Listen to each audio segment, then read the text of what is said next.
Donald Tramp nima qilmoqda? Assalomu alaykum aziz tomoshabin. Jahonda va O'zbekistonda sodir bo'layotgan voqea hodisalardan birinchilardan bo'lib xabardor bo'lishni istasangiz, video ostiga bir dona like bosib, kanalimizga obuna bo'lishni unutmang. AQShning respublikachi senatori Mike Lee davlat kotibi Marko Rubioning so'zlariga tayanib, Venesuela prezidenti Nikolas Maduro AQShda jinoiy ayblovlar bo'yicha sud oldida javob berishini ma'lum qildi. Bu haqda u o'zining X ijtimoiy tarmog'idagi sahifasida yozdi. Hozirgina AQSh davlat kotibi Marko Rubio bilan telefon orqali gaplashdim. U menga Nikolas Maduro AQSh harbiylari tomonidan hibsga olingani va Qo'shma Shtatlarda jinoiy ayblovlar asosida javobgarlikka tortilishi haqida xabar berdi, deb yozdi Li. U shuningdek, bugun 3-yanvar kuni Venesuelada sodir bo'lgan kuch ishlatish harakatlari hibsga olish orderini ijro etayotgan shaxslarni himoya qilish maqsadida amalga oshirilganini qayd etgan. AQShning Venesuelaga hujumi.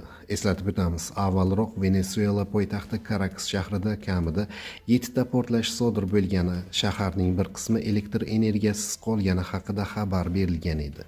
Portlash tovushlar shaharning turli hududlarida, shuningdek, Simon Bolivar nomidagi Maiketi aeroporti va La Guaira porti atrofida ham eshitilgan. Keyinroq Kolumbiya prezidenti Gustavo Petro AQShni Venesuelani bombardimon qilishda ayblab, BMTning favqulodda yig'ilishini chaqirishga chaqirdi. Shundan so'ng CBS telekanali AQSh prezidenti Donald Trump Venesuela hududidagi qator obyektlarga, jumladan harbiy nishonlarga zarba berish buyrug'ini berganini ma'lum qildi.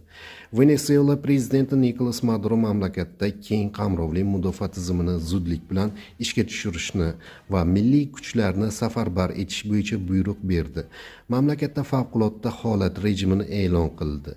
Bundan oldin AQSh zarbalaridan keyin Nikolas Maduroning qayerdaligi noma'lumligi, biroq uning eng yaqin atrofdagilarning ayrimlari xavfsiz joyda ekani haqida xabarlar tarqalgan edi.